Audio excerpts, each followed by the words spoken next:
What is the most unprofessional thing an employee has ever done at your workplace? Installed cable for a while. One day I was training a new kid and saw him snatch a wad of cash from an old lady's dresser. After I saw that, I told him we had to go back to the warehouse to pick up some equipment I needed, and when we arrived, I told him to hang out in the truck and I'd go pick up the gear and come right back so we could hurry back to the site. Went in and called the police, then the supervisor to tell him what happened. I waited in the truck saying the warehouse manager was having trouble with finding what I asked for until the police arrived. Then I took the money and I gave the police the address of the woman who he stole from. Went back and told her, along with the police, what happened, finished the job, and never saw that kid again. Story 2. Worked at a popular clothing retail store in the mall back in high school. One of the ones where the staff wears earpieces and walkie-talkies to communicate with each other and the people in the inventory area. One afternoon on a busy Saturday, one of my coworkers, let's call her Beth, was MIA for like 15 minutes. My manager, trying to find her to help on the floor, called over the headset. Reminder, every employee can hear this. "Hey Beth, where are you? We could use some help out here." Silence for a few seconds. Manager again. "Has anyone seen Beth anywhere?" After a few more seconds of silence, Beth responds, and I mean yells into the headset, "I'm taking a crap, just give me a minute." Now every employee can barely keep it together in a packed store with customers everywhere. Hilarious, but highly unprofessional. Story 3. I worked at a pizza place and the owner, a mildly overweight Greek dude in his 40s, lived upstairs and would occasionally drunkenly come stumbling down to the kitchen in his underwear, tighty-whities, and tell us to cook him up a rack of ribs. The kitchen was visible from the dining room. Story 4. I worked at McDonald's. My married female manager began ducking my boyfriend behind my back. I'm not excusing his behavior at all, but this girl had literally been my best friend for 5 years. She basically told him she could do BJ better than I could and acted like a gigantic escort. She also gaslighted me whenever I thought something was wrong, to the point of calling me into a meeting with our store manager to prove her innocence, because she didn't understand why I was being so hostile and mean to her. I didn't know what to believe, and I genuinely thought this girl and I were friends. Found out what was going on. I told her husband. Boyfriend got a beating from her husband and came to me telling me it was a bar fight. I showed him the screenshots of their disgusting text messages her husband had forwarded to me. Story 5. I worked at Lowe's and someone left a rusty Beam X bike outside behind the concrete pallet. So I took the bike, spray painted it neon green, and hid it in the lumber depth. A few hours later, I found a box from a water tank and turned it into a robot costume. Costume and bike at my disposal. I rode around the store for a few minutes, getting laughs out of everyone. And then I got fired. Story 6. I used to work at a grocery store. I still do, but I used to too. A fat kid stole a TV dinner, warmed it up in the microwave, in the break room, climbed up into the ceiling through those removable panels to eat it, and fell through onto the break room floor below. He broke a table and created a huge mess that someone else had to clean. Didn't even get fired. Story 7. I worked in a theater in London, UK. I was an assistant who mainly helped out with shows and make stuff with the prop guy. We would smoke weed every hour together and it was a great job. The 60-something janitor of the theater was the husband of the creative director, and he would always waste time with us, shooting the breeze, smoking and telling us about his crazy life in 1960s Paris. Anyway, he and the prop guy were bigger stoners than me, and they would always discuss conspiracy theories. This eventually led to the janitor telling us that he thought all the pipes and vents downstairs were fake and only installed as a placebo effect by the heating company, so we'd pay an arbitrary bill. It was always freezing down there. We found this hilarious and always brought it up to get him to talk about. We'd always say how cold we were, so he'd get increasingly angrier about the heating system. I went in one day to find the janitor had spent all night dismantling all the pipes and vents in an attempt to prove his theory. He was obviously wrong. He ducked up the whole system for a couple of days, and everyone who had the place booked complained about the lack of ventilation in the workshop and the coldness in the theater space. Nothing was done to him because everyone liked him, and he was the director's husband. I ended up leaving that job to go study, but it was the best place I ever worked. They were all hippies, and we'd have a cake break every single day where the accounts lady would bring in a cake she'd baked the day before, and we'd all sit in the cafe and eat it like a family. I'm amazed that place is still going, and so well. Before it was a theater, it was a mental hospital. The tea room had a map on the wall of the old layout, which had super creepy room names like the Needle Room. Anyway, yeah, that was the most unprofessional place I've ever worked. Story 8. Same guy, different things.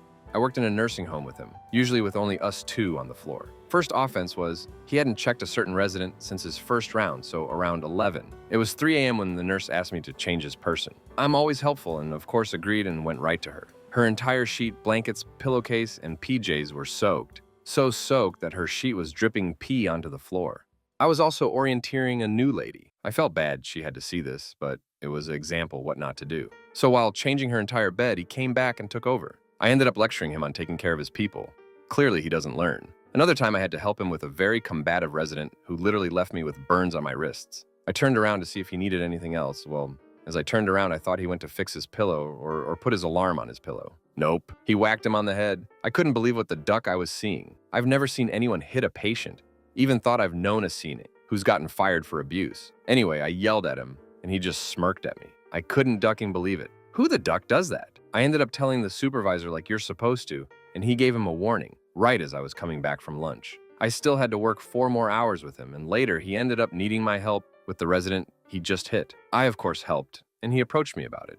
And he did not consider what he did as hitting. As he was demonstrating at the resident, I stopped him to show his person was cowering under his blankets, scared of him. They never fired him for it. He still works there, currently. Luckily for me, I don't. Story 9. I used to work in a deli, the grocery store kind that just cuts meat and cheese. One of my coworkers was a kid I graduated high school with. In the 5 years or so since high school, he had become an alcoholic. Anyway, one night it was just the 2 of us left on the closing shift. It was a slow winter night, so we only really expected maybe less than 10 customers. The rest of the time, we'd just be cleaning and getting ready to close. But his plan included a small bottle of Bacardi 151. He was already an obnoxiously talkative kid, so it took me about a half hour to realize he was plastered. I went into the fridge and there was the bottle. So I hid it in a box of meat. At this point, he's rambling on to a customer about random bullcrap, slurring terribly. Then he tells him an awful joke. I cringe hard, but luckily the guy doesn't care and laughs. Anyway, he finishes the customer, goes back to the fridge, and comes back like, "Where'd the bottle go?" Starts freaking out and yelling. He's so drunk, he goes to grab the phone to go over the loudspeaker. Luckily, I pulled the cord out of the phone before he announces, "Attention customers, my Bacardi is missing." Thinking fast, I told him, "Dude, you left it in the other fridge." He goes to look for it in there and shoved the 4 boxes of pork loins in front of the door. Kept him in there for the last hour. This is a fridge the size of a convenience store BTW. The next day he apologized and thanked me, and not too much later he was going to AA meeting. Story 10. 2 coworkers flat out left for 2 hours when our assembly line went down for 20 minutes. They left, got high, and didn't bring me any of the beef giddy they promised. Story 11. Doctor's office drone. One of my dad's employees. Anyway, she was disgruntled, but still hanging around, and I was working in the office for the summer, and so I get a friend of mine to call the office to inquire about scheduling an appointment. She puts him on hold and leaves him on hold for 20 minutes. We go to the phone room, and I tell him to stand outside and stay on the line. I go in and ask, "Busy day?" Not really. She's looking at a Chinese takeout menu while my friend is on hold. Walk into the manager's office with the phone beeping and sit down. 19 minutes? 20 minutes?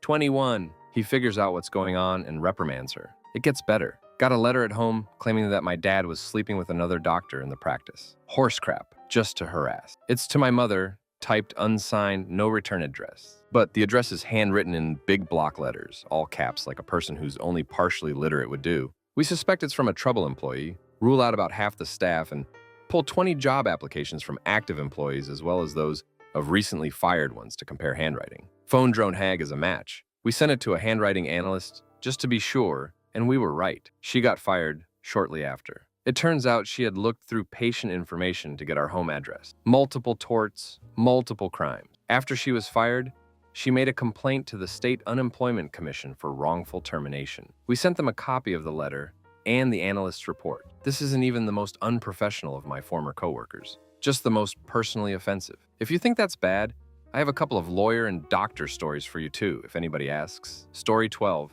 I was a lifeguard. I worked with this guy who insisted on wearing a wetsuit while guarding. He was just generally weird. He would saw logs between his legs on free time, and when he said he was going to the bathroom, would come back a half hour later with his upper lip stained with slushy. Way too many stories to tell. Anyway, Tim is guarding the deep swimming area, and a kid starts to get tired and clearly needs help. We scream to him, "Tim, help him." He slowly looks up, looks back at us, sighs, takes off his towel, stands up, reaches under his chair to get goggles. Keep in mind this is all while his kid is about to become an active drowner. He puts his goggles on and starts adjusting. While this is going on, one of the other guards saw Tim taking his sweet time, ran down the dock, jumped in the water, and helped the kid out. Tim was kept on special details around the area from then on. Story 13. I was in an army unit and we had a serial shower crafter. The command sergeant major got pissed the second or third time it happened and called my office about it. I was a photographer. CSM wanted evidence. I was the lowest rank, so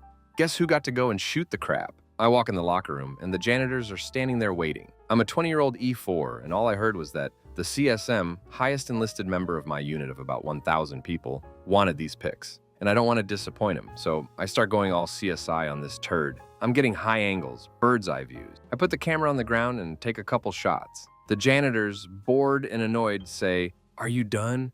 It's a turd.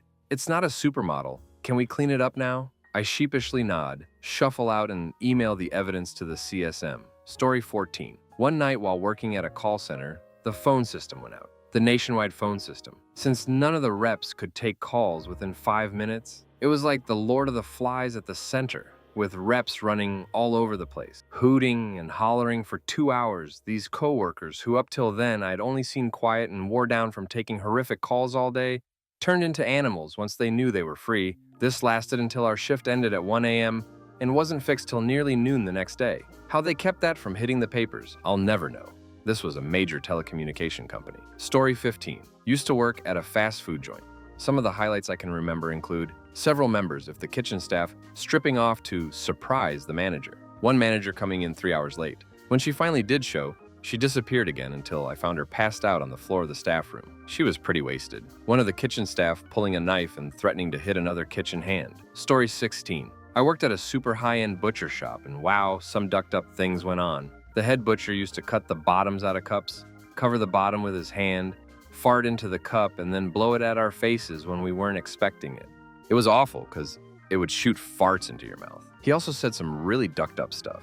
He had this lady he called Rose, like from Titanic. When she would come in, he would say stuff like, "Boy, I would eat the corn kernels out of her poop." Oh, and one time he gave me a dirty DVD in the parking lot. This guy sounds messed up, but I love that man. He looked at me as a son. He had a really hard, crazy life that would make a killer movie. Story 17. This one wasn't a coworker of mine, but it was a friend's coworker. The story has been told to me many times, so I feel I can do it justice. My friend was working at a large pizza chain that will go unnamed. There was a rather large gentleman working there, roughly 350 pounds, let's call him Donnie, who would come in at night to do prep, making dough, cutting cheese, cutting vegetables, etc. My friend and his manager had to go up to the store after hours one night to do inventory. When you make dough for a pizza place, you make about 50 to 100 pounds of dough at a time, which is a very large dough balk, once you have it out of the mixer bowl and on a table for cutting. My friend walks into the back room to find Donnie completely naked with the dough on the table. All 350 pounds of naked, sweaty Donnie are on top of the dough. Here's the real kicker though. If he hadn't gotten caught, that dough would have gotten cut up and used for pizza sent that had orders placed for the next morning. Story 18. I worked the overnight shift at a fast food restaurant. We started at 11, and though there were full-time staff throughout the week, on Fridays and Saturdays it was the part-time kids. One Friday night it's around 12, and an employee hadn't shown up yet. 12:30 rolls around and I get called into the crew room. She's laying on the ground on top of cardboard boxes, drunk as all hell and covered in vomit. Our first assistant manager dropped her off after a party because they were dating at the time. She had very strict traditional Indian parents, so he was adamant that I not call anyone to come pick her up, but instead asked me to just come check on her throughout the night. In the 30 minutes I was arguing with him, she puked multiple times, and the place was essentially covered in her vomit. So I called her sister, told her the situation, and basically said get her out of my restaurant. That dude did so much shady crap. He even left midway through my training shift to go to the bar and thought bringing me a water bottle filled with warm draft beer would make up for it. Story 19. My research advisor has told me a shirt made me look escort, called me coffee escort, when my vehicle wasn't working and I made some comment about knowing that one needs to turn the key to turn the ignition on. Said, well, it's good to know you can at least turn something on. When I asked, rhetorically, what else I would do with my summer, responded, not be a disappointment to your father. When I threw a pen at him and accidentally hit another faculty member he was walking with, informed the faculty member that it was because I hate him, flipped me off probably hundreds of times, called me adorable all the time because it annoys me, called me Grover Arms because of my lack of upper body strength, made jokes about me deep-throating a Twizzler, it's a long story, and it being ribbed for my pleasure, said that someday I'll find a nice man, said that someone needs to double-check my math calculations because I'm a woman. But I've also said things that are just as bad to him, and we're actually really good friends and I love working there. It's all in good fun. Story 20. I worked at a customer service call center for like 3 months. I'm not sure anybody there knew what professionalism even meant, and no one cared. I learned absolutely nothing during my 10 weeks of training because instead of actually training us, the guy spent most of the time leading us in gospel sing-alongs and asking everyone in the class if they trusted in Jesus as their Lord and Savior. As far as the people actually working on the floor, it was not uncommon for them to just hang up on customers when they didn't understand the question or didn't feel like solving it. One girl in my training group got into a habit of adding random add-ons to customers' plans without their permission, telling them about it, and then immediately hanging up the phone before they could say no, and recording them all as sales so she would get the top sales bonuses. And there wasn't any kind of attendance policy, so when it got busy, people just all went home. So then it got even busier for the people who had to stay and work. Somehow, nobody ever got fired or reprimanded, ever. I hear from a friend that it's been overhauled a bit, which is good, because I haven't the faintest idea how they stayed in business, given how crappy they were. Story 21. Had this guy that was high outside in the main smoking area pull down his pants, exposing everything, to tuck his shirt in.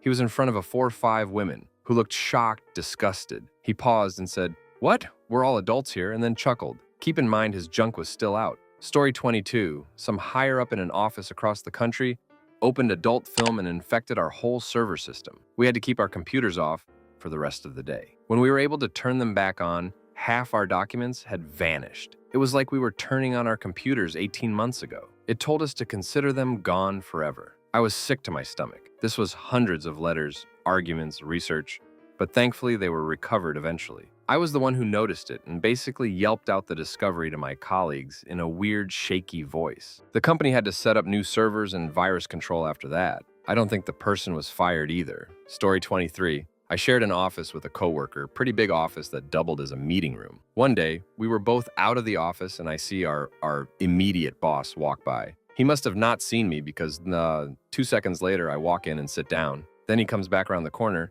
and looks surprised when he sees me sitting there. He tries to strike up random conversation and ask where my office mate is. I said that he should be gone for a few minutes. So he walks to his side of the room and starts messing with random crap. He walks out of the room and 2 seconds later, my office mate walks back in. He looks at me as soon as he sits down, and I give him a suspicious look back. I start sniffing because something smells horrible. At the same time, we both say, "Did you just fart?" He says, "No." I said, "No." Then we both look at each other, and our boss came into the room to fart. When he saw I was in there, he went to the other side to fart because he thought the other guy would not be there, and I would not be able to smell the fart. Story 24. I have a few. One kid I used to work with, whenever an attractive woman would walk by, he'd wait until she got just barely out of earshot, then go, "Oh, she's so ducking hot," then graphically describe his fantasy involving her. My last manager got fired for showing junk pics to married women. One of my other managers showed up drunk, probably 2-3 days a week on average.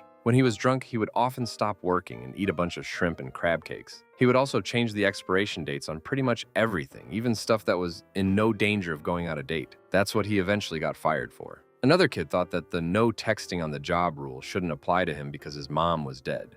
One day he was complaining to me about how our manager was yelling at him about it and said something like, "Department manager isn't allowed to yell at me.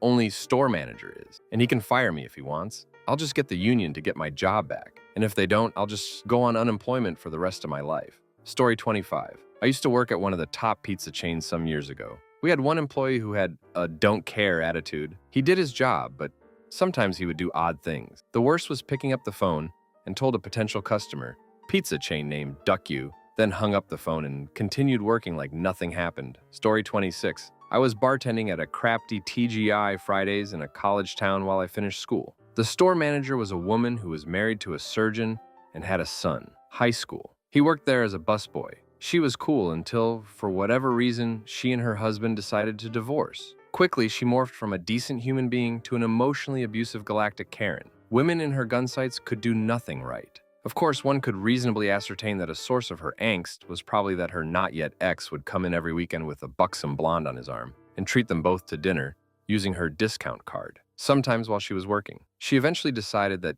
two could play that game, so she started trying to pick up any solitary men who came in to eat. Classy. Then the son decided to start coming out of the closet and would generally be worthless as a busboy, leave his shift, then come in with her discount card and all his other nearly gay friends, and they would order about 100 smoothies each, the little duckers. On her discount card too, of course. Story 27. My bosses and I frequently tell dirty jokes, make "that's what she said" references, flip each other the bird, and exhibit all manners of other vastly unprofessional behaviors. "I'm reporting you to HR," is commonly slung about jokingly, to which my boss replies, "Karen, I am HR." It's a blast. I love it. I don't think I could work a normal job. Story 28. One guy at my work went to go work at a competitor down the street. Sounds normal, right? Except for small one detail. He never quit working for us. Basically, he would drive back and forth between Company A and Company B all day attending meetings and such. He did this for a few months before a group of my coworkers were out to lunch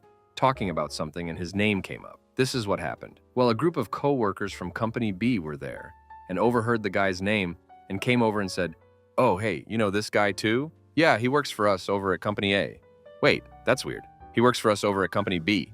Realization. Hey, wait a second. Long story short, he was immediately fired from both jobs, blacklisted from the industry, and ended up doing some jail time for fraud. Story 29. I used to work at a certain restaurant as a bartender. The bar isn't really a bar where you can seat at, but is actually just a spot in the kitchen where you make all the drinks and desserts and put them on the bar for the waiters to grab them and get them to their tables. Since the bar is inside the kitchen, I can basically see everything the cooks do, and naturally I would walk around the kitchen itself from time to time. On several occasions, I saw one of the cooks drop some pasta on the floor while plating it, and then picking it up while nobody is looking, he didn't see me, and put it in the plate. The same thing happened to him with the burger, and he just picked it up and put the patty in the bun again. I also saw a different cook drop a pizza on the floor, pick it up, fix the cheese so it would look normal again, and serve it. Ducking disgusting. I got them both fired.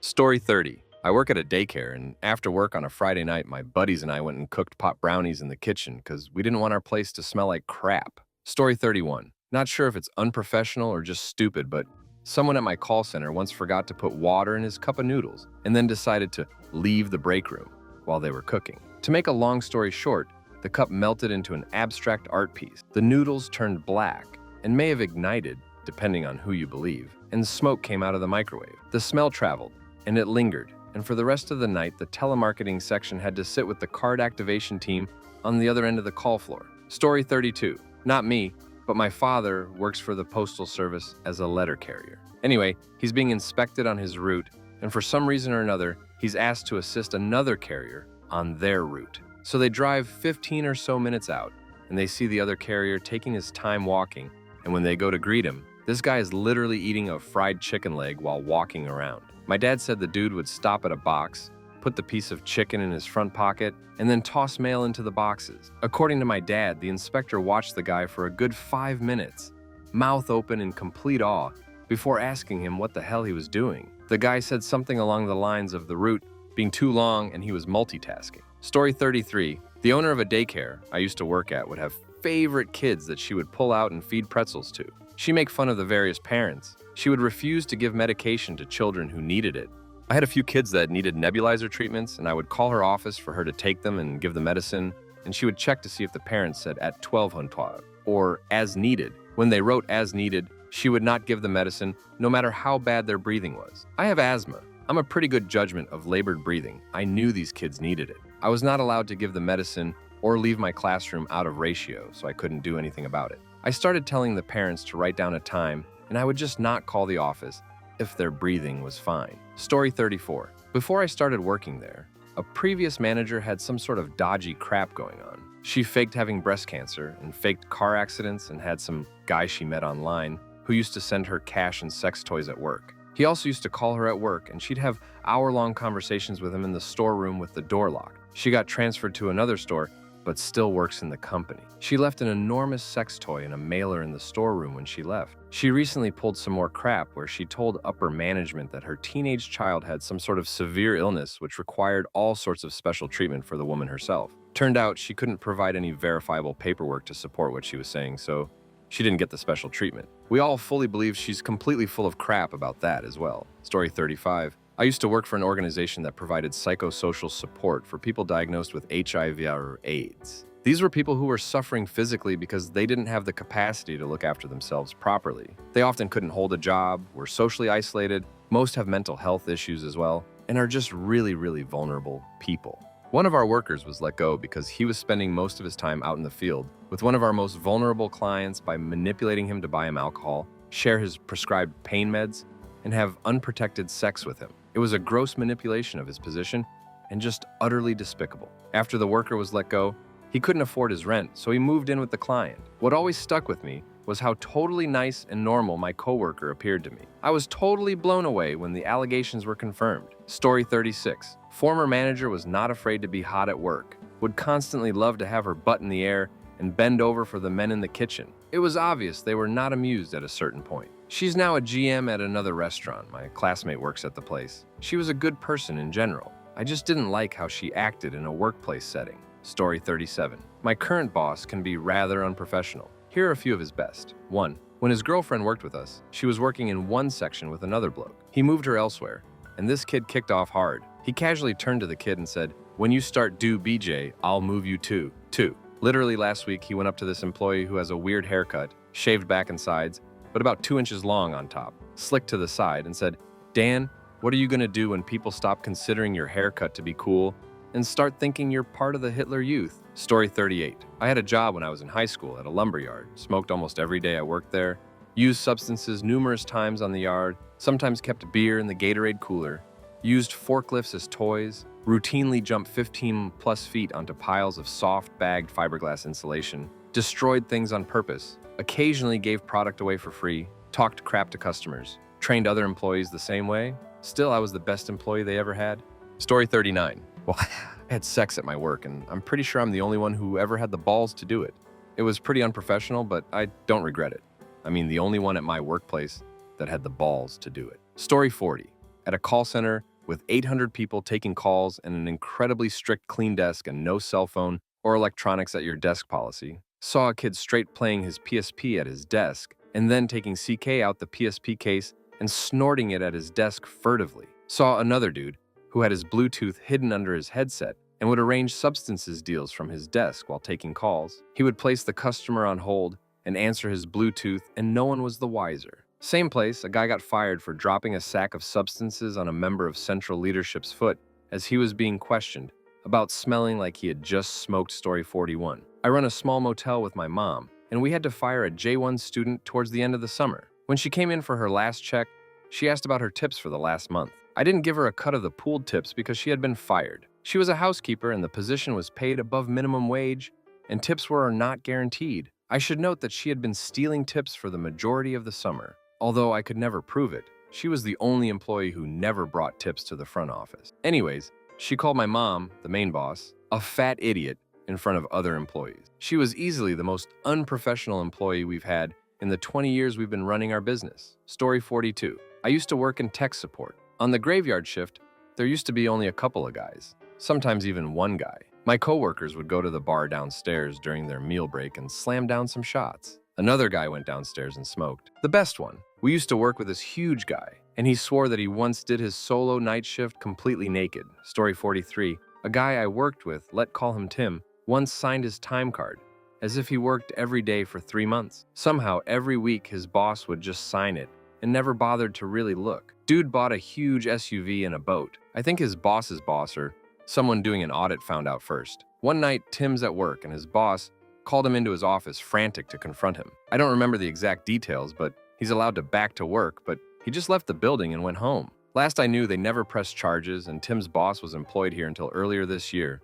over 10 years later until he left for another company. He was, of course, demoted, though. Story 44. I worked at a municipal sewage treatment plant for a summer, and there was quite a few things the guys working there would do. If there wasn't much work, one of them would go tanning on the roof of a building. A couple of them would go take a nap in the back bushes, which were out of camera view. There was also a really big runoff pond, and they started trying to stock it with fish so that they could go fishing when there was nothing to do. The one thing I participated in happened when it had been storming all day. So we took our John Deere gators and tried to see who could make the biggest splash by driving through the big puddles. It was the best summer job I've ever had. Story 45. I worked for Hostess, you know, the Twinkie guys. Anyway, I had to help this dude on his shift because he had hurt his leg the other day. So we're in a Target at 11 a.m., people all over while we take old stock off the shelves and put new stock on. The guy I'm working with starts doing the little pee dance. I ask if he's okay. At that moment, he squeezes his junk and starts yelling in the middle of the ducking store, "I gots to pee." I saw 3 people turn and leave the aisle. I also did the same. Called my boss, said duck this, and went back to the depot. Story 46. I work with a lot of old guys. Many think it's still the 50s. Couple guys fired for watching adult film, emailing it around the office, etc. I don't know why any manager would ever feel the need to email boobs to their team every day. When your team includes young women, I guess that means you get fired. Another guy just randomly proposed to a girl. They were not dating at all. He just thought he wanted to marry her. Actually, I think that guy was turning schizophrenic. Might be related. Lots of stories from him. Story 47. I worked in a cafe, and one of the waitresses got to work one day in wet clothes. She had biked to work on a very wet day without a raincoat. So she stripped off several layers, jersey, shirt, even shoes and socks, and was left in bare feet, tights, and a singlet. She then proceeded to dee her wet clothing on the backs of chairs in the cafe to dry, very kindly avoiding chairs occupied by patrons. It stunk. Story 48. Stuck her ungloved finger in the ducking pesto on the line to taste it. I have to throw that out, and we have no backup. And put on a hairnet, gloves, and apron, or get the duck out of here, you disgusting swine. Story 49. We had a part-time guy at work who was terrible. For the first month or so of his employment, he was almost a model employee. Then crap changed. He started to openly talk about his life to customers. Strike 1. He used extreme profanity and slurs with no regard to customers. Strike 2. The same guy also dropped this on another manager and myself when he heard me talking about my child's birthday party. I have an ounce of substances and a pint of tequila in my car right now. Now that's a party. What happens when you say this in front of 2 managers? He found out. Strike 3. Story 50. Burnout in the factory, in a work vehicle, customers in corner office. Fight in said office between salesperson and factory worker. Making paper planes out of sheet metal. These could and did penetrate the office and exterior walls of factory on 3 occasions. Road rage incident with our heavily loaded and labeled work truck when they were cut off. Everyone had permanent markers on them all the time, so junks on everything. These were sometimes visible on the finished project. 2 times we had to go clean these off. And several complaints from installers about having to remove junk drawing. Small roofing supply company. Story 51. One time, a group from our office was in China and hit the karaoke bar a little too hard. They drunk dialed a co-worker and left a pretty racy prank voicemail that must have seemed hilarious at the time,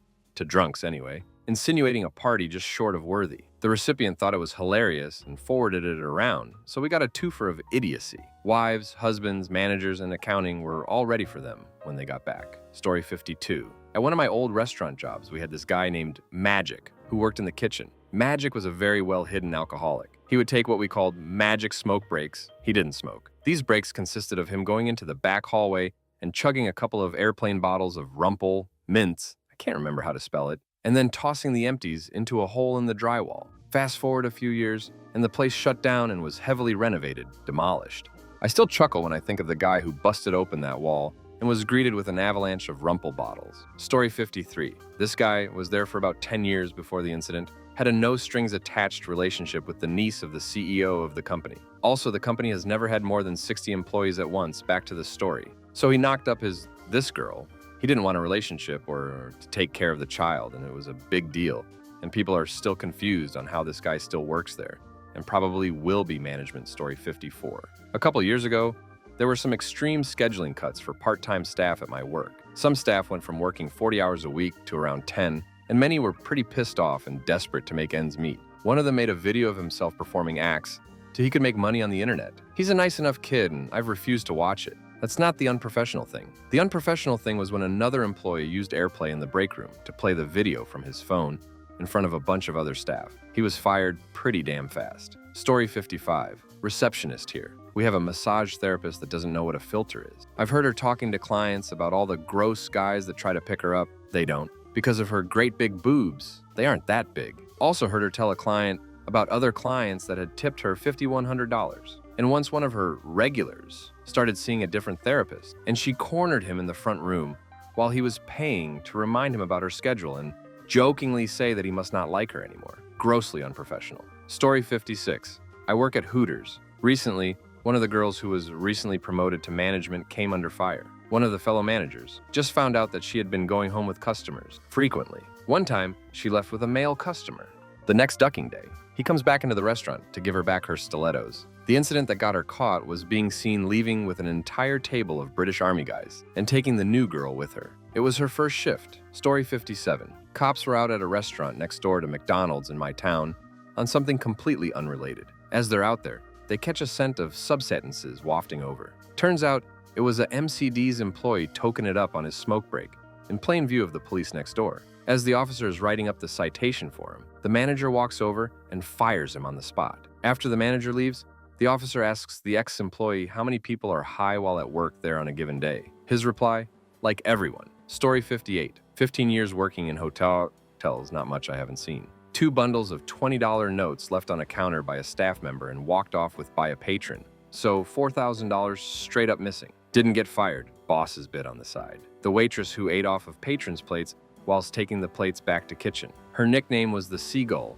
fired. The bouncer who showed up in thongs, flip-flops, jandals, whatever, fired multiple drunken orgies, multiple resignations, terminations. Hotels are more of a den of vice behind the bar than in front of it. Story 59. My coworkers, and sometimes me, would usually smoke during lunch or 15-minute breaks during my summer job. Some even did substances. It was a warehouse job that requires constant walking around, bending over, picking up boxes, stacking them, wrapping them with plastic, and hauling them off with a jacklift, so it wasn't the type of job where you could relax and work with a nice high. One of my coworkers would get really high and have trouble counting past 20, which was a bit of a problem. Story 60. I worked at Papa John's. I was having sex with my manager and we both did a lot of substances at the time. We blast techno music after everyone else left for the night. We'd roll on E, duck in the manager's office, hotbox the walk-in freezer. Not my finest moments, but I had a lot of fun. Story 61. I was working a job as a janitor for a few weeks, having an okay time, and another guy who's a few years younger than me got hired. Having 2 of us wasn't necessary,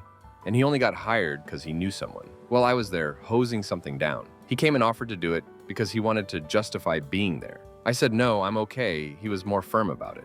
I said no again. He walked up to me and wrestled it from my hand. Story 62. My former office manager once said that she couldn't hire a woman because she was too ethnic and the managing partners wouldn't want that. She didn't last for much longer after that. Story 63. Just today, our new GM disappeared for an hour during our lunch rush. Turns out he was hanging out at the restaurant next door. Seriously, this 35-year-old dude decides it's a good idea to just bail on us during the busiest time of day and go flirt with women and eat cookies. What the hell, man? Also, the old GM got fired because he told an employee he wanted to duck his wife. Classy guy. Story 64. I used to work at Garbanzo Mediterranean Grill, and my co-worker at the time went into the bathroom during her shift and do substances. She eventually passed out and wrote it off as being sick. Very professional. Story 65. One stalker got mad at another for having to go behind him and ticket items that should have been ticketed. Words were exchanged. Next thing you know, they are rolling around in the parking lot. The stupid thing besides this is the store manager on duty did nothing and hid the situation, afraid for his own job because they had info on him for improprieties. Story 66. When I had my first job in a local deli, one of my coworkers wrote on the inside of his apron, "Eat this," with an arrow pointing to his junk when he flipped the front of the apron up. Upon attempting to flash me down the aisle with his new artwork, an old lady stepped between us from a side aisle. She was incensed and reported him to the owner. I haven't seen Bobby since. Story 67. Not my workplace, but I have a friend who used to work at Home Depot. He would clock in, go home and chill for the duration of his shift, and go back to the store to clock out. He got away with it for a couple months before they got suspicious. He worked out in the gardening section, so I guess nobody was really around him enough to notice. Story 68. I work with autistic adults. Every day for a couple weeks, this employee would come in and grab one of the client's sweatshirts and wear it around. Seriously, what the duck? If you know you're going to be cold, bring a ducking jacket. Why would you want to wear a clothing article that has been drooled and peed on by another human being? Story 69.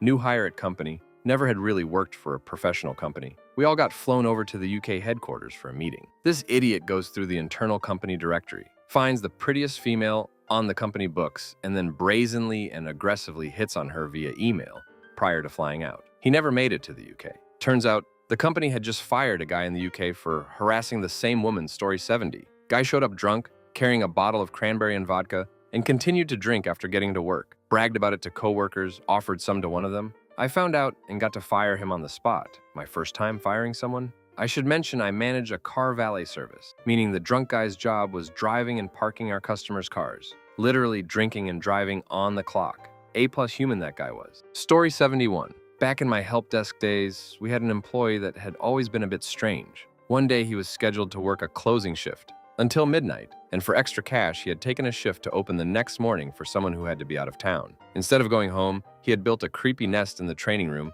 and slept in there all night while the building was closed. Story 72. I had a coworker who took 2-hour lunches every shift to sell substances. He used to go to lunch on the last hour of the day manager, return when the night manager starts, and claim he didn't have his lunch to get an extra hour. One day, he came in so stoned, we had to hide him in our cool room for 8 hours so that the boss wouldn't see him. Story 73. A manager at a company I used to work for was let go and had a Ned Flanders-style meltdown. She walked out to where everyone sits and started telling people what she hated about them one by one until security came to take her away. Which reminds me of one of my favorite Simpsons lines, Flanders to Lenny, "And I don't know who you are, but I'm sure you're a git." Story 74. I worked at a pizza place when a coworker showed up drunk. She propositioned one of the guys for a little duck. He wasn't interested in duck his buddy's girl. Upon being rejected, she promptly puked in the trash can. The next day, she came to work hungover. Story 75. I work at a big small chain grocery store in Sao May. And I had one coworker who was a grade A douche. He would direct my attention to the posteriors of female customers right next to me audibly, and he would ask me to do his job for him, often right in front of managers. He lost his job pretty quickly. Story 76. Window tinter at my shop showed up 2 hours late and drunk, damaged a car he was working on before giving up, left, came back 2 hours later, demanded his last week's pay in cash, and then tried to fight the customer whose car he damaged. Demanded cash from me again, tried to fight me when I refused. He threw a haymaker. I dodged it and he fell on the ground. Story 77. Worked at a software company, small but part of a huge high-profile multinational software and electronics company. My boss, while having a girlfriend, started ducking one of my female colleagues under him. Looked for a new job, found several new jobs, left ASAP. Told them it's nothing personal, but they should clean their crap up before everyone that is any good leaves. Several months have passed. People are still leaving. Story 78. I used to work in a busy grocery store. We had quite a few employees who often swear quite intensely and loudly in front of customers. Also had a few guys who thought it would be cool to play their vulgar gangster songs on full blast on the store speakers. They somehow got away with it, doing it every day for a month before getting fired. Story 79. My coworker and I were eating lunch while prepping for a big meeting with a potential partner. She scarfed down a brownie and then 5 minutes later realized she had grabbed her flatmate's pot brownie. It was the most bizarre job anyhow, and my last week after many years of wacky experiences, so I just rolled with it. But it truly was a WTF moment. Story 80. In high school, I worked at Hollister in Woodland Hills Mall. One day, the general manager replaced the typical mind-numbing Hollister music with audio from an exorcism. The audio that's played at the end of some horror movie I don't remember the name of. Customers lost their crap. Story 81. I work for a major automotive company, and we get a deal on lease vehicles. Dude found a new job, took a crap in the back seat of the lease vehicle, and turned it in. I heard the woman that went to inspect it for damage just and close the door. Story 82. A grocery store worker having a tantrum throw a 2-liter bottle of soft drink across the storeroom and nearly hit another employee who was not visible. Another one was a manager kicking the crap out of a box of chips because someone called in sick. I had to write off all 12 packs in the case he destroyed.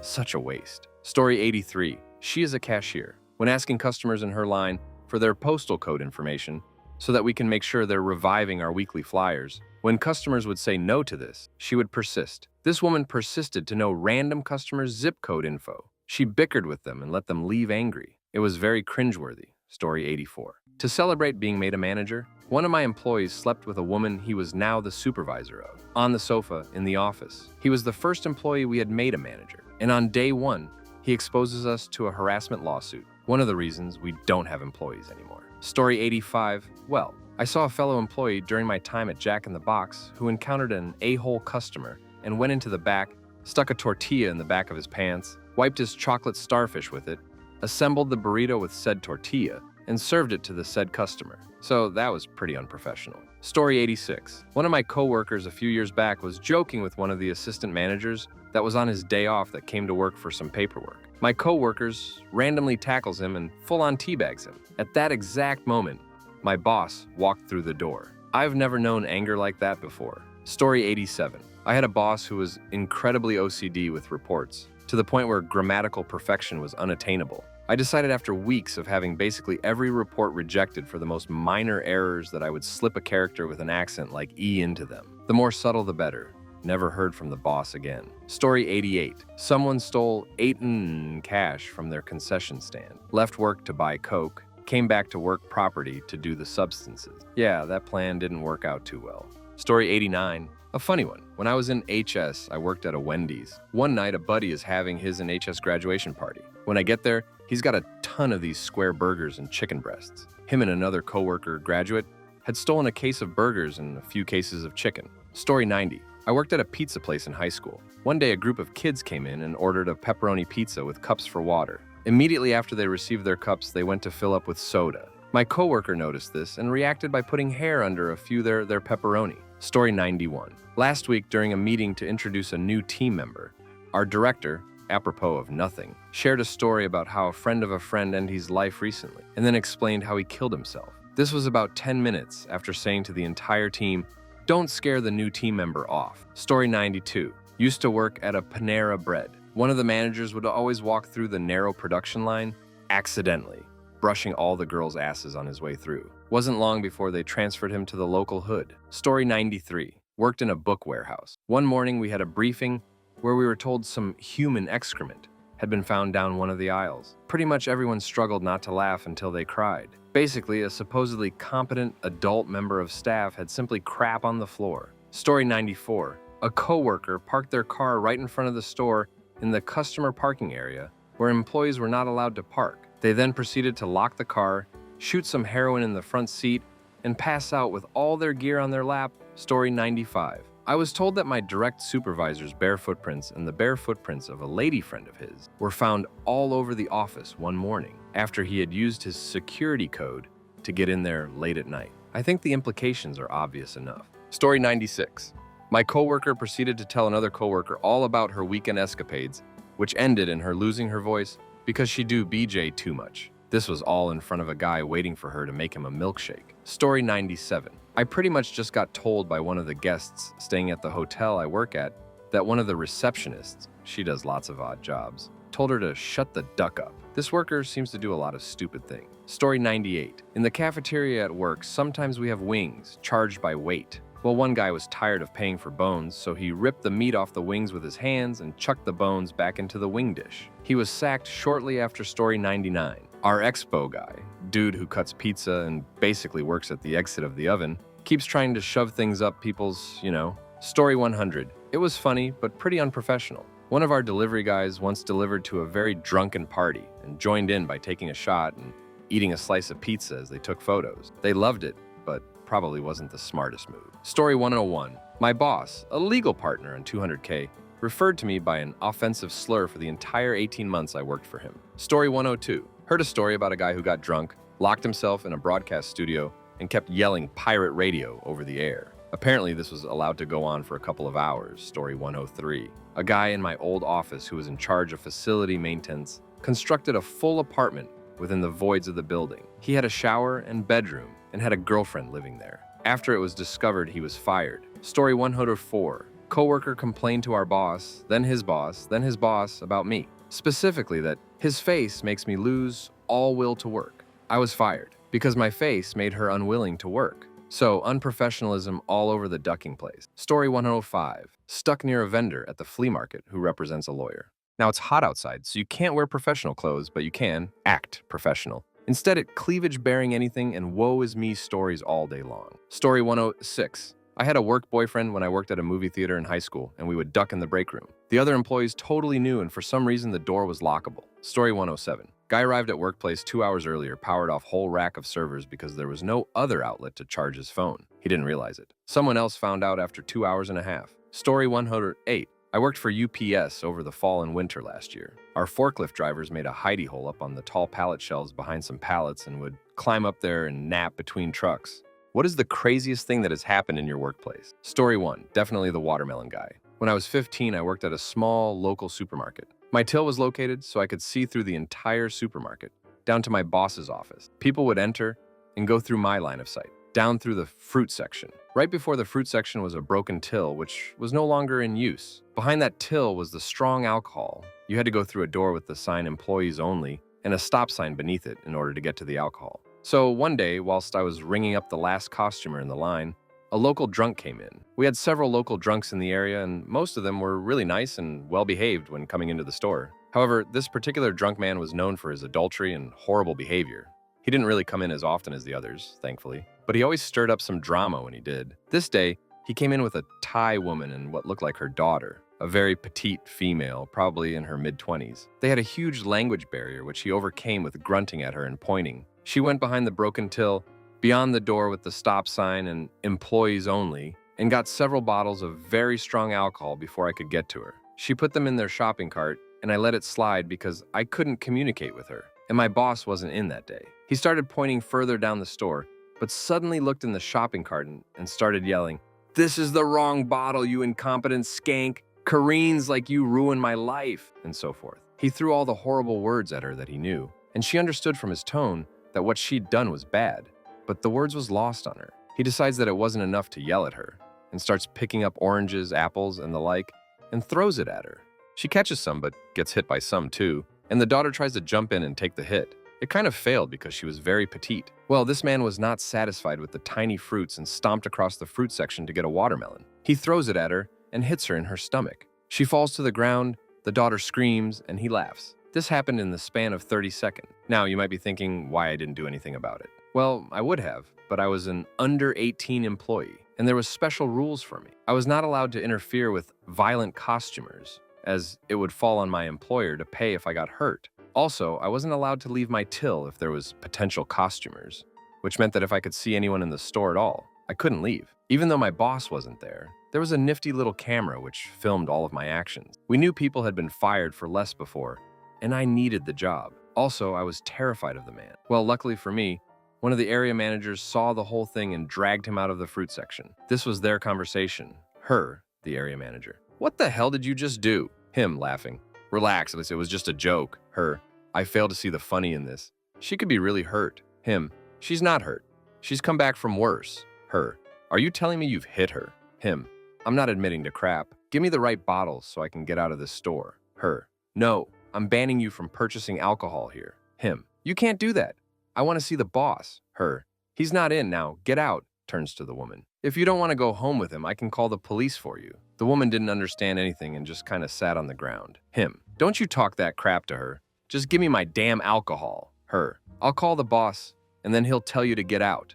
You're banned from coming here again." He leaves and drags the woman with him. The daughter's in tears and keeps looking at the watermelon, which broke. I'm standing by my till and is ringing up an elderly woman who starts shaking every time the man yells. He came in a week later, almost sneaking. My boss and the area manager wasn't in, so I rang up his 2 beers. When he got his money back, he laughed at me and said that he knew he would get in again, and he hoped we would all burn in hell. What a guy. Story 2. I work in a thrift store. We get a lot of volunteers because of the non-profit nature of the place, and we have to run a full background check on them first. This woman came in one day and filled out a volunteer application, then proceeded to take an iced coffee out of the fridge and start drinking it before paying for it. Then she realized she didn't have enough money, so she wrote me an IU for half the cost of the drink, which I accepted because, to be honest, I wanted her to leave. She had been very erratic while she was in the store, and I hadn't really known how to handle her at all. She'd stayed for hours and made other customers uncomfortable. I didn't expect her to come back, and she didn't, for another 2 weeks. When she did finally return, she brought the money and apologized for her lateness. She said she'd been in the hospital,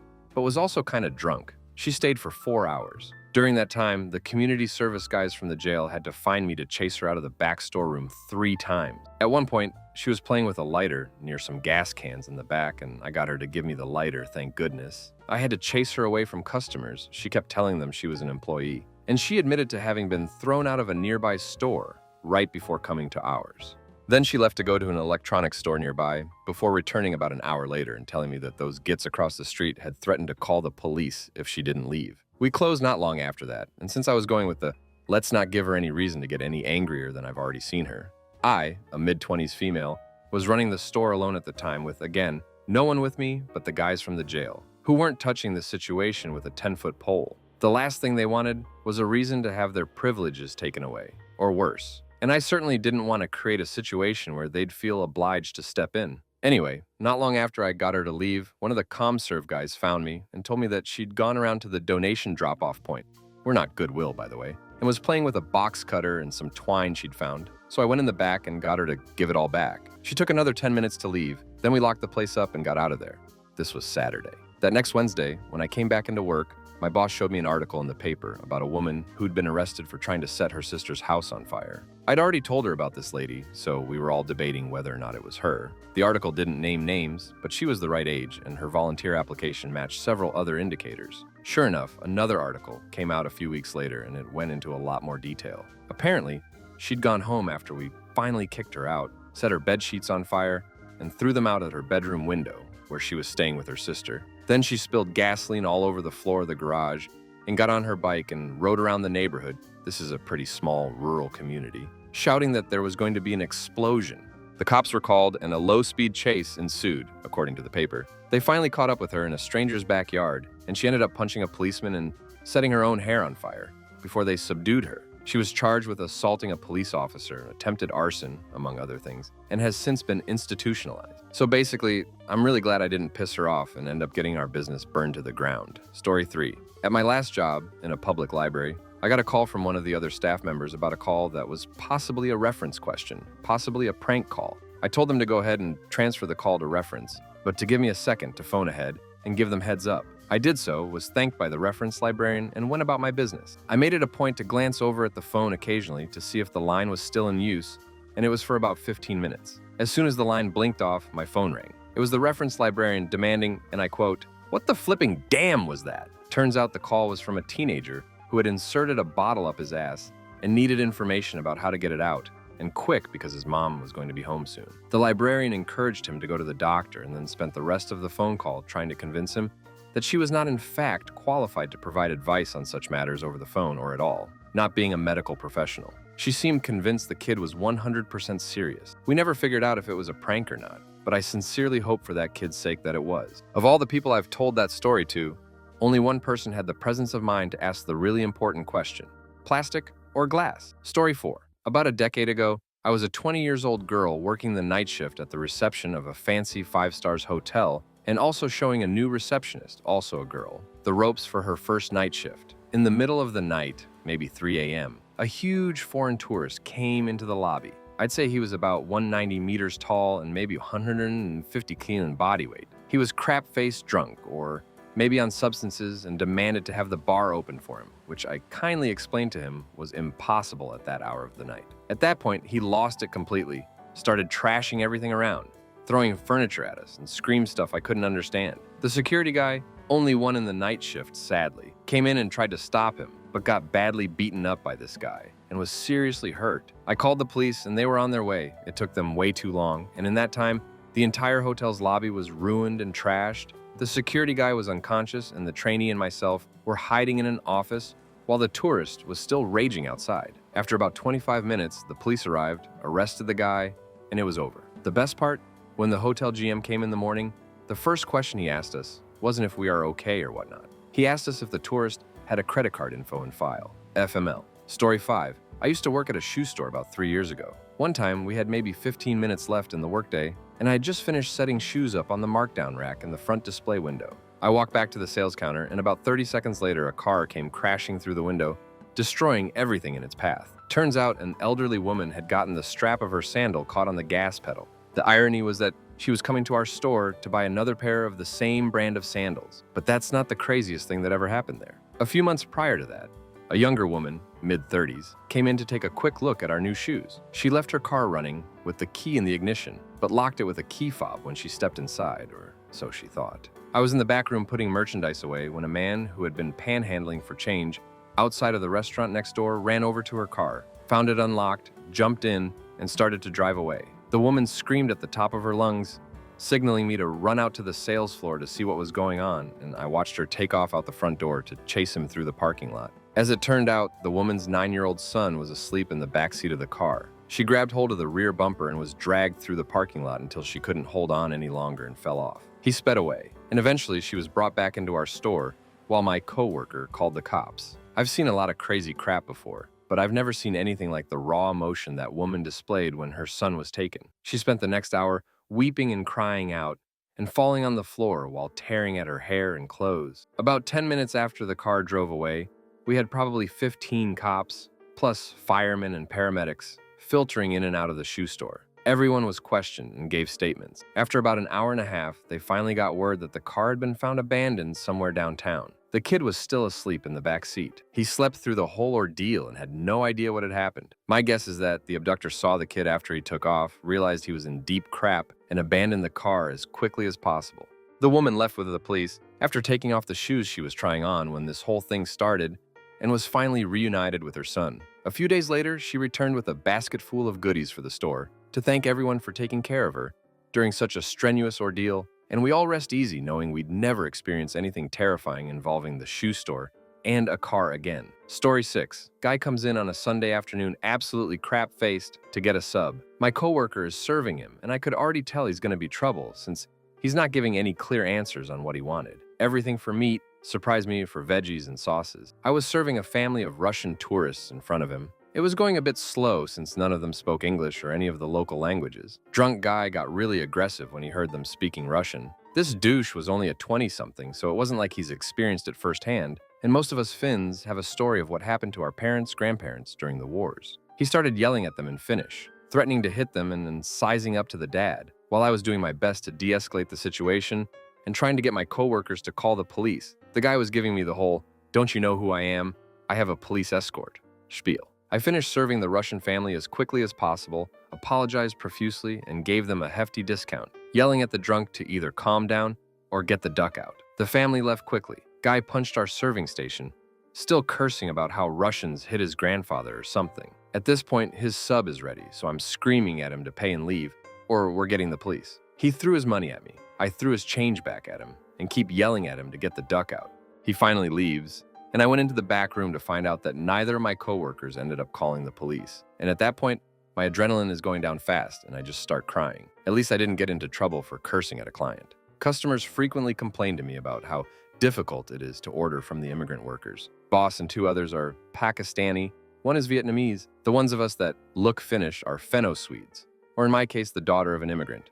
It's so annoying when they repeat our order back. They should know it already. As swipe, we all repeat it back in case we misheard something, very likely due to 3 different ovens going on behind us, as well as the microwave, coffee machine, AC, soda machine, and all. It's 80 different parts, other customers and workers talking loudly next to us. And to make it easier to remember the whole order, so we don't ask you 5 times if you wanted American of pepper jack cheese, although I do love the look on their faces when I tell them that I actually have a citizenship, and then have to listen to them explain how I'm different. Story 7. I work in the office at a private school. We run school September, June, and then in July and August we do a summer program for 7 or 8 weeks, with in-service days scheduled at the end of August. Our school is next door to a Walgreens that was built only a couple of years ago, and that has a pretty large parking lot. At the time, there was only a chain-link fence separating our property from theirs. 3 summers ago, we ended the summer program for students on a Wednesday. I had taken Thursday and Friday off because I was moving house. A good portion of the staff was on site that day, taking CPR training at one end of the campus. About midday Thursday, my phone starts blowing up.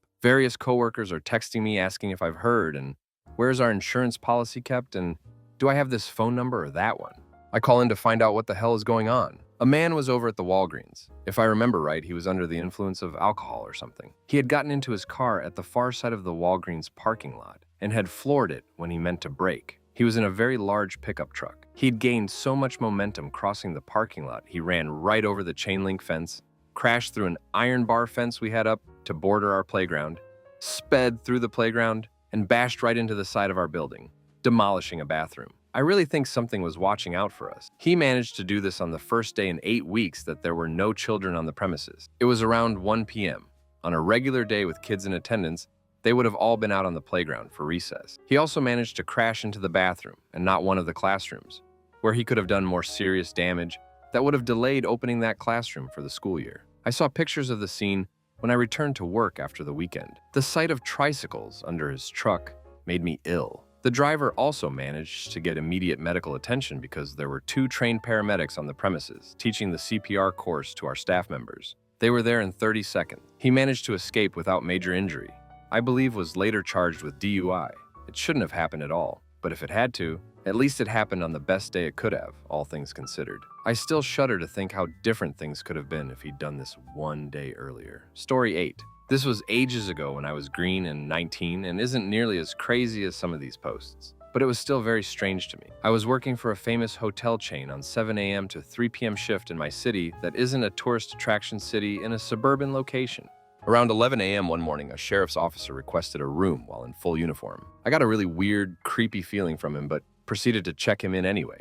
Even though he was asking me weird questions the whole while, I'm female. As per policy, I asked for his ID to make a photocopy of before I rented him a room. Instead of handing me his ID, he handed me his entire wallet, badge, and all to copy. After the copy, I gave him back his wallet and found him a room in the annex building that was situated at the opposite end of the main building where the front desk was located. He takes his key and leaves. 10 minutes go by and I receive a phone call from his room. He wants to know how to use the radio.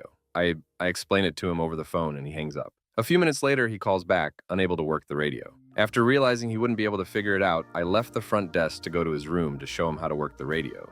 Not a terribly odd task. When I return to the front desk, he calls again, asking how to work the TV. I explain it to him and hang up. He calls back another 5 minutes later, asking how to find the adult channels. I explained that famous hotel brand was a family hotel and didn't offer adult channels. 5 minutes later, he shows up at the front desk to check out. My first day on the job, the front desk manager was showing me the different rooms when he suddenly got a weird look on his face and quickly said, "Lock up.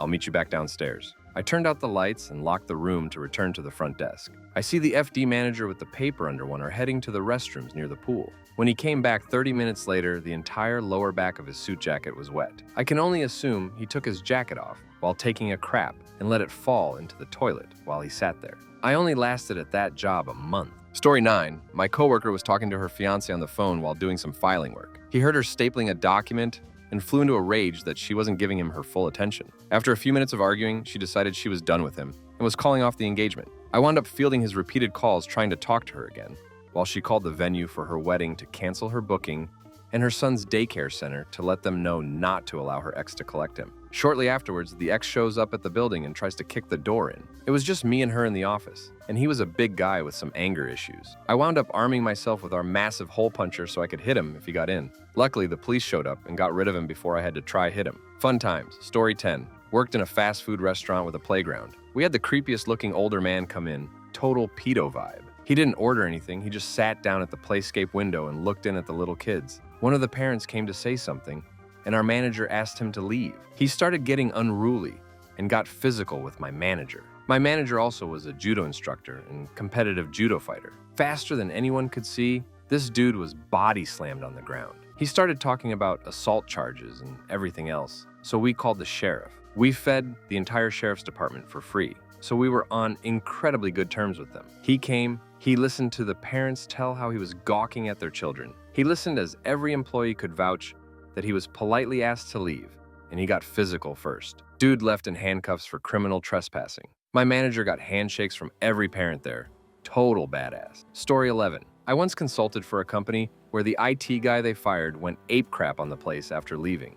We did all the usual stuff, but he clearly had known for a while and had all kinds of backdoors. One night, the guy hacks in, deletes the backups, burns every database he can get his hands on, file servers, router configs, everything. The whole place was down in the AM. It took us a few days, but we got them back up and running, offsite backups, and there wasn't too much data loss. We collected all the evidence we could against the guy, who amazingly didn't spoof his IP. We were able to get Optimum online via a court order to confirm the IP address was his house. The DA didn't press any charges, but a civil suit literally bankrupted the guy. He was a terrible employee and threw away his entire life because, well, yeah, no, like those Rocket League players who duck up and blame you? Same crap. He was blind to how awful he was at his job. Story 12. I work at a university. I've talking to a student in my office and the phone ring. It's someone I've been waiting to hear from in another office all day. So I ask the student to sit tight while I answer the phone. While I'm on the phone, a guy, neatly dressed, walks in and says something, and I hold up my hand in the universal gesture of, hang on a second,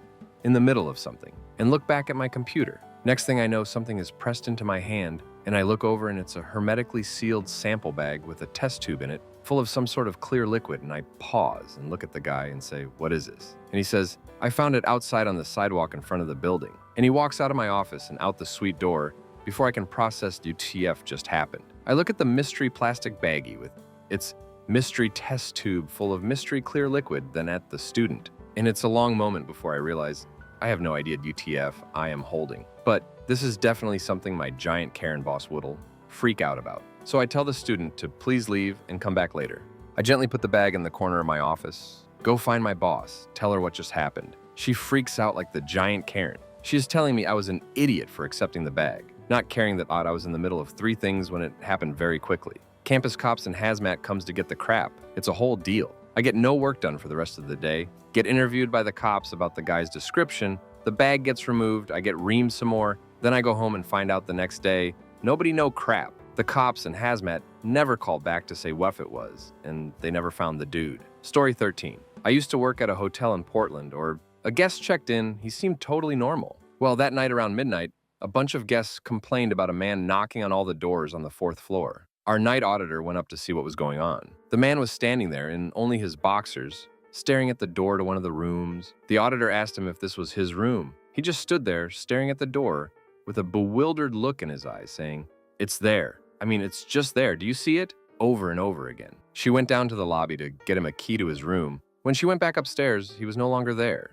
She went back down to the desk. To the left of the desk, there is a window to outside. He was standing there and started yelling obscene things to her through the window. She goes out to confront him, and he books it down the street. Keep in mind, he's still only wearing his boxers. The night auditor figures that since he is no longer on the property, he's not her problem anymore. The next morning, he walks back into the lobby wearing, like a dress, a large black trash bag. Nothing else. He says someone attacked him and took his underwear. He apologizes to her for anything he may have done that night, saying that he is an alcoholic and relapsed last night. He agrees to check out right away. Thank God there was video of all this, because seeing him standing by the elevator, black trash bag, dress blowing softly in the breeze, is a sight I'll never forget. He came back later to check out, informs us that he'd trashed the room and offers to pay for the damages. His card refuses to authorize for anything more than room and tax. He actually went to an ATM and came back with money to cover the rest of the damages. Good times. Story 14. My last job was as a copy editor at my university's student newspaper. Despite the name, we did far more fact-checking than actual proofreading, since being on a tight deadline didn't always give the journalist much time to verify every single detail. This is pretty relevant considering that during certain school events, such as homecoming, the deadline got even tighter, and it wasn't uncommon for every single person working on that issue in every department to get frazzled enough to let something slip through to the final issue. Normally, it wouldn't be anything too major, but our newsroom shared a more or less friendly rivalry with the student paper in the city north of us. Long story short, nobody realized they'd decided to prank the special edition staff until the day after the paper was distributed. Somehow, a complete work of fiction managed to get through a first read, a second read, and a final check with only a video to verify against, which nobody bothered to watch through to the end during the craziness of said special edition. And on top of all that, the only reason anyone figured out something had gone wrong was because every other paper in the city was reporting on our mistake. Yeah, it was bad. We even got "we're so sorry" pizzas from that rival newsroom. Needless to say, I just count myself lucky that I personally wasn't working that night. I'm fairly sure more than one person came very close to being fired, by the very laid-back and understanding copy chief, no less. Oh, also, we once felt like journalistic bagasses for being on the brink of exposing potential scandal in the sororities, fraternities, other assorted school organizations. Details withheld, because A, privacy, B, it was a while ago, and I will definitely get them wrong, and C, to my knowledge, it still hasn't been printed. It went back to the original author because we wanted to be extra careful about the facts, and I haven't heard about it since. All that came of it for me was that feeling of total badassery. Story 15. Worked in a factory that made metal storage cabinets. Was in the welding bay with another worker. Both decided to go for a quick smoke break. As we walked off, about 20 sheets of metal fell from racking about 15 foot high just behind where the other worker had been, landing where he was previously. Very, very lucky he moved when he did, as would have been seriously injured at best. Also, at same place, I worked on the paint line, where the cabinets were hung on an overhead conveyor by 5mm wide, 12-inch long hooks. The cabinets go through an oven to dry the paint, so sometimes the hooks stick a little. Went to take one off, slightly stuck, so yanked it a bit. Cabinet came down, hooks swung straight towards my face, so I done the obvious reaction of closing my eyes and stepping back. Luckily, this saved my eyes. I didn't even know it had happened, just though it had pulled at my nose until the guy next to me was stood in shock staring at me. Luckily, was taken straight to A&E a mile away, stitched up and all as well as can be. Story 16. I used to work at a popular sandwich shop in Vegas. One crazy-ass thing that happened was a grandmother and mother walked in with a couple of kids. Me being the good worker, I just made some small talk while they were waiting for their order. One way or another, the conversation came to the kids, and the mother said, "They are better off with their grandma than with me," and began laughing intensely. She looked like she may have been high, and to my astonishment, I soon found out that the lady was 100% high because she took a piss on the booth seat. Another crazy thing that happened was that my general manager at the time decided she would hire an ex-convict. She later explained that she hired him despite this because he was in some kind of program that was supposed to be helping him change for the better and whatnot. Well, eventually this individual was promoted to supervisor. One morning, he was supposed to be on the opening shift. A coworker showed up for the same shift and waited about an hour for the supervisor to show up. Finally, he decided to call the general manager to report that this guy was an hour late and still had not shown up yet. The general manager came down to the shop and upon investigation found out that the new supervisor had taken all of the money in the safe and ran off. A week later, our tip jar was stolen. In this incident, this sketchy ass guy came in and claimed to be waiting for his girlfriend. At the time, we had a rather frail girl up at the register. A couple seconds later, after me and the manager on duty went to the back, we heard the girl up front go, he stole the tip jar. Me, another coworker, and my manager all ended up chasing after the guy, but he got away. The other customers were shocked and feeling bad. Each tipped us more. Story 17. When I worked for 7-Eleven, we had a police chase in our parking lot. A drunken carny bicycling around the lot as the police chased him on foot. Much merriment was had by all the customers and the employees during the show. Story 18. I was talking to one of the kennel leads about some minor issue with one of the dogs in my assigned room when all of a sudden we hear, "It's a Snoopy!" from down the hall. I poked my head around the corner but didn't see anything or hear anything else. So whatever, I went back to cleaning and the kennel lead went off to do whatever he was doing before my question. A little later on, I was talking with a couple of my coworkers while we did dishes and laundry and went to restock some rooms. We heard a call over the radios to stay out of the main hall for a bit. One coworker came around the corner and said he got shooed away and that there was some crazy lady in the large stray dog room. Previously mentioned kennel lead came down the hall looking very serious. So we knew something was up because he's normally pretty happy-go-lucky. Eventually, we get the all clear and resume restocking. Got the story, and this lady came in to look for her lost dog because he's the only one who knows she isn't blind, even though she drove. At some point, she got too excited, distressed, and crap herself. So she went to the bathroom down the hall, staff only, and also functions as a locker room, to clean up and took a pair of pants. A staff member had hung up. She accidentally got soaked by a hose, which she still blames me for. Even though she borrowed the hose I wasn't finished with, so of course the water was still on, and changed into scrubs the previous day. A few days later, I was in the stray room and saw a small dog named Snoopy. Not her dog, though, and realized that's what the initial yelling was about. Story 19. I worked overnight valet shifts at a fancy hotel. On one of my very first shifts at around 2 a.m., I look outside the window of the valet booth to see a brawl in the middle of the street. Like 12 guys fighting and a handful of girls screaming. One guy got thrown into a cab and broke off the side view mirror. So I run over and help my bellman attempt to break it up, but every time we separate them, they just find a new guy to swing at. After a few minutes of this, I realized that some of these people are deaf. I only figured this out because half of the guys and all of the girls weren't screaming anything coherent, just weird noises. It was a strange realization. So after about 15 minutes, hotel security gets there and the cops are called. Cops show up and my bellman and I are just standing at the front door watching the conclusion. Non-deaf guys are arrested. Apparently, one of the deaf guys thought I should have been helping team deaf guys during the fight instead of diffusing it. So he repeatedly says to me, the best he can, "Are you for real? Are you for real?" Don't know if you've ever heard a deaf person speak, but it sounds pretty duckin' funny. So I respond with, "Yes, I'm for real. Are you for real?" And we keep saying these things like 5 more times before his lady pulls him away. That was 3 years ago. I still work at the hotel, but don't do any more overnights. Since then, the overnight bellman, who is from Haiti and has terribly broken English, has always called me Mr. For Real, and I ducking love it. Story 20. My first job was at a pharmacy as a delivery driver who also cleans up around the store. This past January, towards the end of my tenure there and the end of the workday, one of my coworkers, Mike, had a seizure. I was going around replacing trash bags and Mike hands me his. I take it and offer him another one to replace it. The following is almost like a comedy sketch about someone who takes too long to notice something's wrong. Me. "Here you go." I'm still holding the new trash bag in front of him and he starts looking frazzled, checking his pulse. Me. "Is that a yes?" Mike.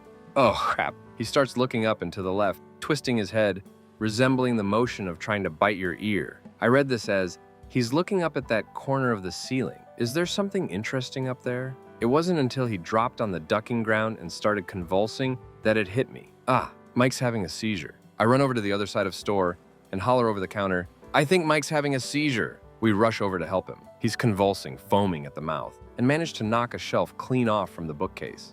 We're trying to get his legs out from under his desk, making sure he doesn't hit his head on anything, and putting away a knife/letter opener thing that almost fell off the shelf onto him. He eventually came back, was at least partly altogether to realize where he was, but also freaking out about how he was on the floor. We were all standing over him, and he couldn't remember the last 10 minutes. We got him to sit up in his chair and waited for the ambulance to come. Turns out seizures run in his family, and the time I witnessed was his very first time. He's in his 30s. He's had a couple more since then. Story 21. There was a shooting where a kid was very nearly taken hostage. Our building is foot-thick, concrete-walled, and we didn't hear anything. Had no idea until there were about 12 police cars blocking the intersection right in front of us. A teenage girl came in and said she saw a firework go off in the street and that it was just a big overreaction. But when we heard the news, she realized it'd been a ricocheting bullet about 10 feet away from her. A guy on too much testosterone came in after we'd told him many times we did not have his 350 testosterone on hand, but that it would be in the order the next morning. He tried to throw a chair at my head, but apparently he was on the testosterone for general muscle weakness, and he missed by a lot. When I worked at the library, we had another work-study kid, picture Apollo from the new BSG, but 19, who'd go up in the stacks to shelf read, but he'd inevitably just take a nap. We also had a flasher come in a couple of times. An elderly woman who passed away last year used to painstakingly wheel herself into corners and then start wailing for help. She was in dementia care, so it's understandable, but it was kind of spooky. We also had a patient on antipsychotics take a naturopath's advice and go off them. She wound up tearing all her clothes off and screaming on our floor, had to be taken away by paramedics, and took 6 months to restabilize. Story 22. I worked in one place for about 20 years and some pretty crazy crap happened. We often had clients go berserk and smash up the lobby or ring in bomb threats. We only got one bomb threat in it though, because they rang the wrong number. We had some fires over the years too. The best one I remember was when the fire control panel caught fire and none of the alarms or anything worked. The fire stairs were pitch black dark except for the one where the door was open. That one was pitch black, dark, and full of smoke. We all had to evacuate via the lifts which came out next to the fire. That was interesting. Then there were the flooding issues. I remember the basement flooded regularly when it rained, and one time a pipe blocked up and the water suddenly poured through the wall into the records room. One day I went down in the lift and the door opened to a bunch of startled people. Apparently the lift well was full of water, and they thought the lift motor had burnt out until the door opened and I stepped out. Oh well. By the time the biggest flood in 40 years happened, they had sorted out all the issues, and the basement stayed desert dry the whole damn time. Until, that is, a contactor nicked a water main, and suddenly there was a 3-story high fountain in front of the building, a meter of water through the ground floor, a waterfall through the ceiling of the basement, and the electrical substation in there died a sudden death. That was 6 weeks of interesting times for it. Oh yeah, and facilities. I moved to a new job a year ago, and so far all that's happened is a big storm smashed up cars in the car park and the air conditioning caught fire, and we had to evacuate. It's much quieter here.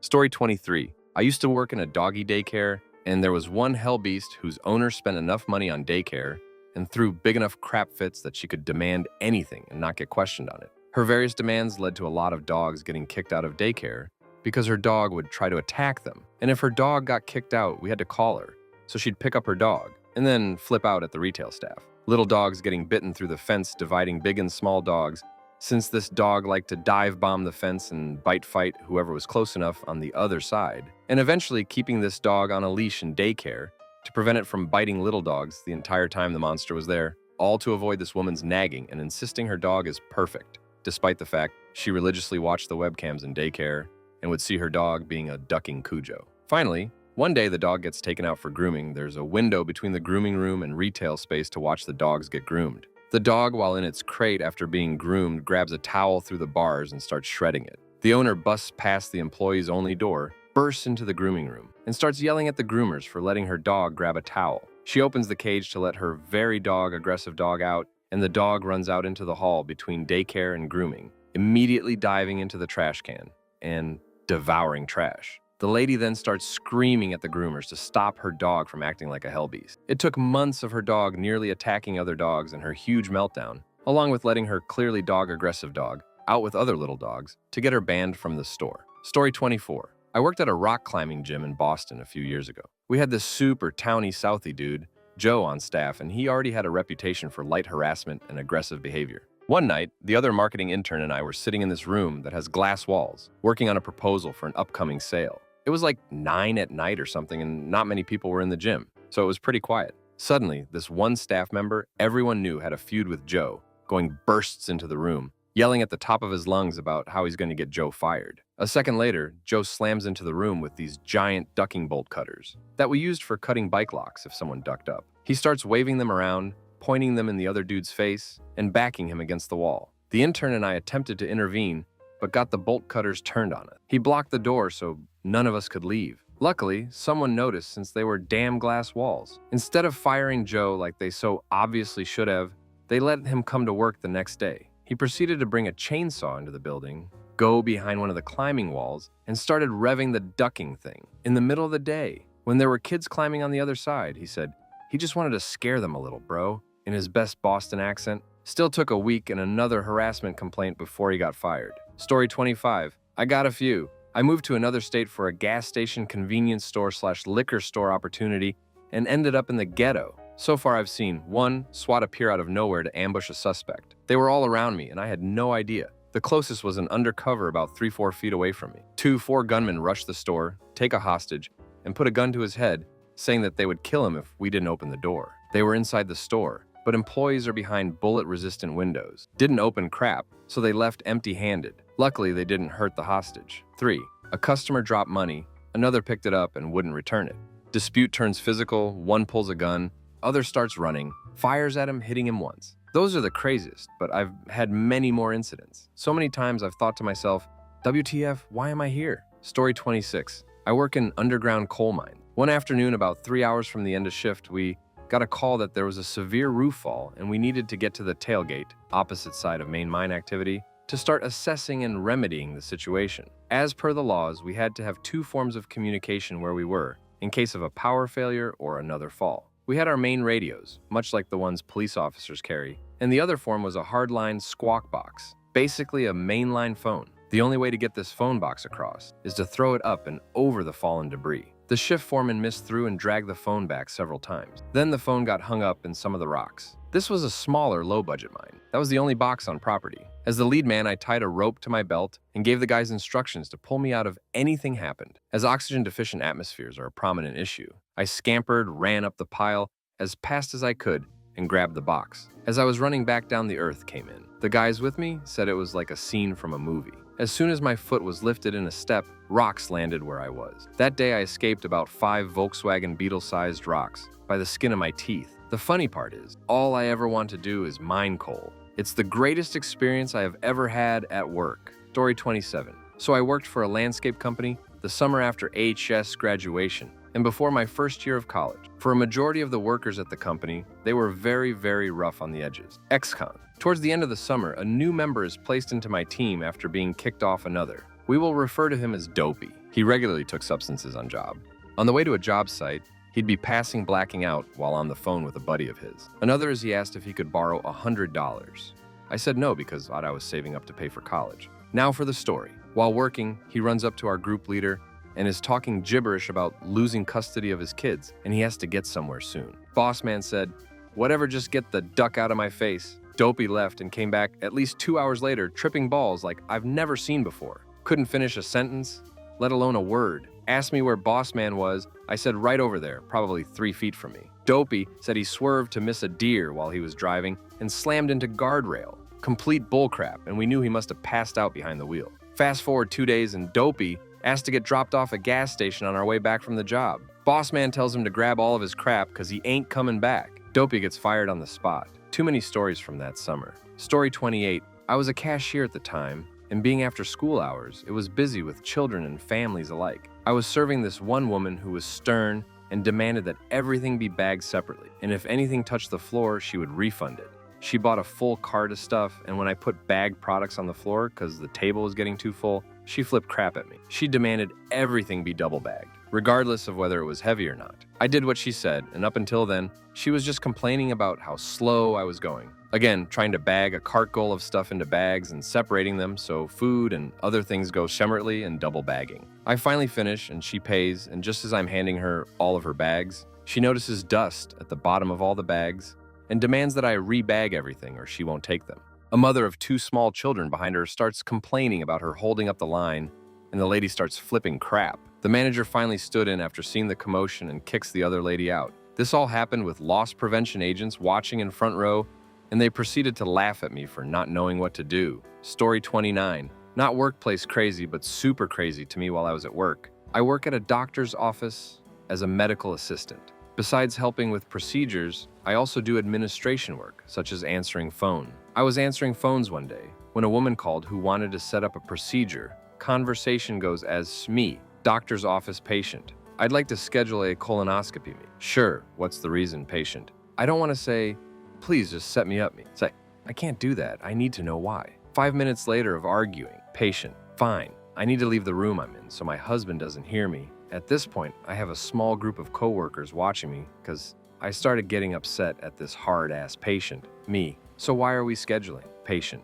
I need a colonoscopy because I had unprotected sex and I think I might have an STD. Me, I'm sorry, what? She repeated herself and I asked her to hold so I could ask a doctor. At this point, I dropped the phone and put my head on my desk. My office manager comes over and asks me what's going on. I tell her that his hard-ass woman not only admitted to me that she cheated on her husband, but she had unprotected sex and thinks she might have an STD. My office manager takes the call from that point, explaining to her that she needs to see her gynecologist or an infectious disease doctor. That was one of the craziest work moments. I have heard a lot of crazy reasons for wanting to have a colon, but this one takes the prize. Story 30. Some guy was literally screaming at an employee of mine a few years back. I don't even remember exactly what for. I think she may have put the wrong ingredients on an item he ordered or something trivial of that nature that is easily and quickly fixed. Instead of just telling her and letting her fix it, he starts yelling at the poor girl, and apparently had been doing so for a while before I finally heard, because he was beet red when I finally came up to the counter, and she was nearly in tears. I observed these things as I walked up to the counter to find out what the problem was. He told me, and I was literally flabbergasted at his outrageous outbursts that I later learned had been going on for about 10 minutes, even causing other customers to just get up and leave. When I learned not only was the problem so simple, it was over an item that at the time didn't even total over $1 with tax. Without a word after he explained himself, I walked to one of our cash registers, retrieved $1, gave it to him, and made him leave. This took about an extra 5 minutes of him also yelling at me, threatening to physically harm me, and me basically saying I could care less if did anything, i.e. tried to hit me, other than leave the store. He finally left, and pretty much every other customer that didn't leave already were just looking at me with this wide-eyed face. Story 31. When I was first starting out at the last company I worked for, doing adult foster care, I was getting off my shift around 11 p.m. I opened the door to go to my car and was pushed inside by a police officer and told I couldn't leave the house until they let us know it was safe. My coworkers and I looked out the windows and saw an officer with a sniper rifle on the roof of the neighbor's home, another on top of the apartments across the street, and a bunch of police cars stopped in front of a home a few doors down. We waited until almost 1 a.m. before I could exit the house and go home.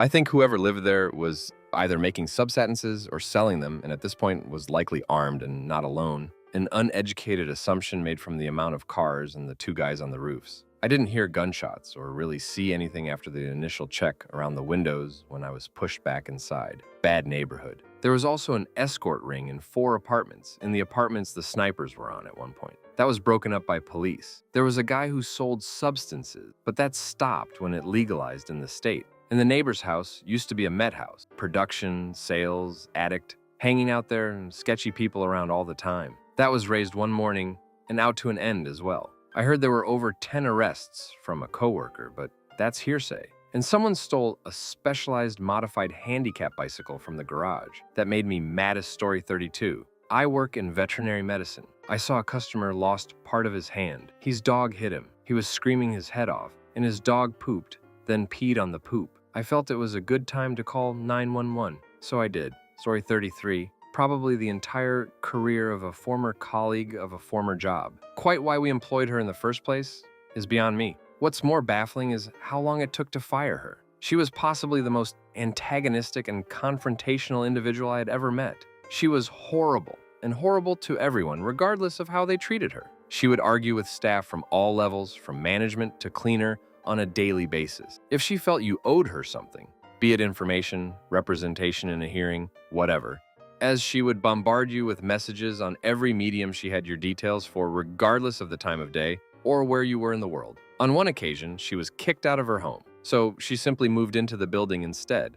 We all thought she was just incredibly dedicated to the job and collecting as much overtime money as possible until someone found her stuff and found where she'd been sleeping for however many weeks. Incredibly, she was even allowed to keep her job after that, although she was put on a final warning. What eventually nixed her career was when she was caught using the men's showers, but not just washing in the men's showers like a normal crazy person, also evidently using them as a toilet. I can't begin to tell you the sense of relief felt by all when word got around that she wouldn't be coming back from this one. Story 34. I'm a paralegal medical assistant for an orthopedic surgeon who sometimes does medical evaluations. So this guy comes in for a one-time ortho exam. He looks horrible, face all flushed, and he states his age is 50-something but looks about 80-something. He says he's okay, so I go ahead with the exam, which is totally normal from an orthopedic perspective. Guy is told he can leave, and I go to discuss a case with the doctor when I hear screaming in the exam room. It's our records clerk screaming to the office manager to call an ambulance for the patient I just saw.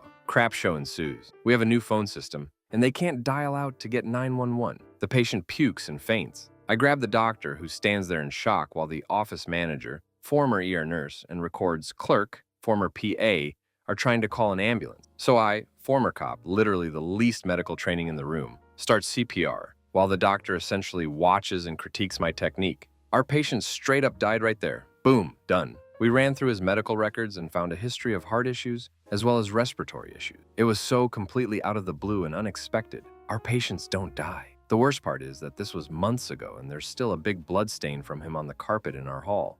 Needless to say, he was placed at maximum medical improvement. Story 35. When I worked as an in-home care provider, I was tasked with picking up the developmentally disabled adults from their place of employment. One sunny day, I pull into the parking lot and I can hear one of my clients screaming from inside the building. Staff on site are all sitting outside doing nothing. I rush inside and break up a fight between two clients. The larger one, whom I didn't know, had crushed my client's nose into a red smear on his face. I separated them and carried my stunned, sobbing client out to the company van. On the way, I asked the other staff why that fight had been allowed to get that out of hand. Only response I got was a weird look and, "We didn't hear anything." Bull. I could hear it as I pulled in. Called my boss and told him about what had happened. He told me to drop the clients at home and then drive to the office. When I get there, he tells me I've been trespassed from the client's worksite.